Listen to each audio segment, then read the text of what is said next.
वैष्णवी हगवणे आत्महत्या प्रकरण। हे प्रकरण आता एका कुटुंबापुरतं, एका सुनेच्या छळापुरतं किंवा एका आत्महत्यापुरतं मर्यादित राहिलेलं नाही। या प्रकरणाच्या तपासातून एकामागून एक जणू काही एका मोठ्या कोळ्याच्या जाळ्याचे धागेदोरेच उलगडत आहेत।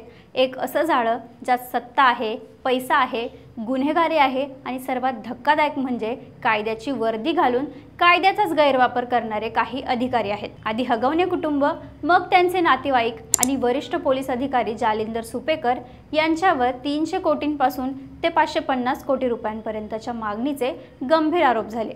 आणि आता या जाळ्यात एक नवीन आणि तितकंच वादग्रस्त नाव समोर आलं आहे। ते नाव आहे शशिकांत चव्हाण, जे स्वतः पुणे पोलीस दलात पोलीस निरीक्षक आहेत।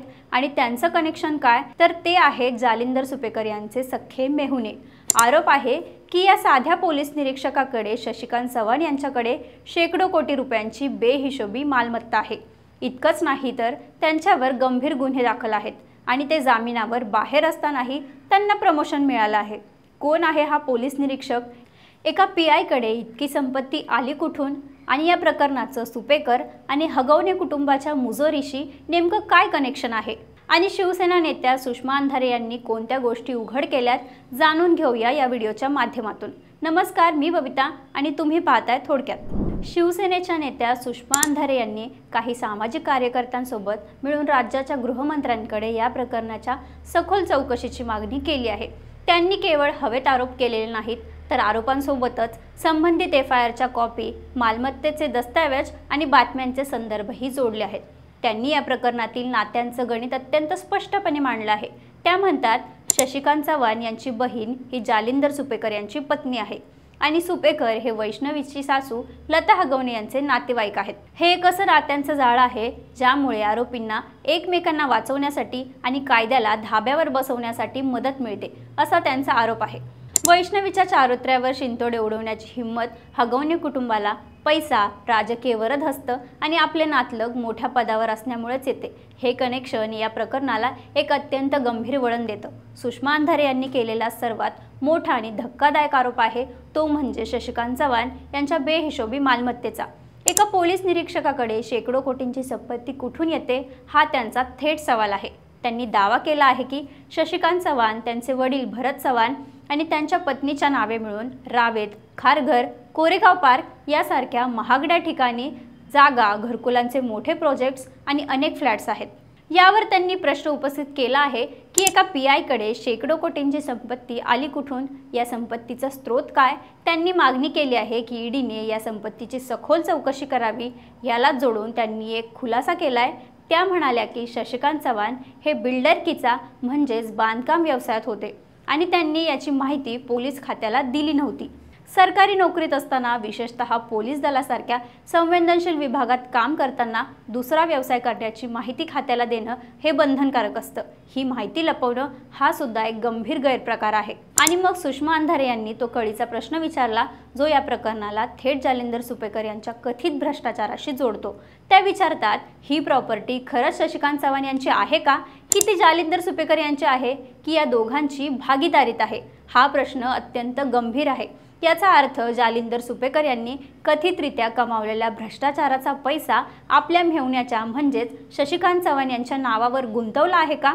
शशिकांत चव्हाण हे केवळ एक फ्रंट आहेत का? EDने याच दिशेने तपास करावा, अशी मागणी जोर धरू लागली आहे। प्रकरण केवळ बेहिशोबी मालमत्तेपुरतं मर्यादित नाही। सुषमा अंधारे यांनी दावा केला आहे की शशिकांत चव्हाण यांच्यावर अनेक गंभीर गुन्ह्यांची नोंद आहे।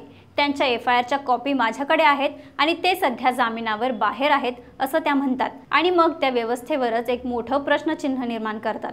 त्या विचारतात, एका व्यक्तीवर इतके गंभीर गुन्हे दाखल असताना आणि तो जामिनावर बाहेर असताना त्याचं प्रमोशन कसं काय होऊ शकतं?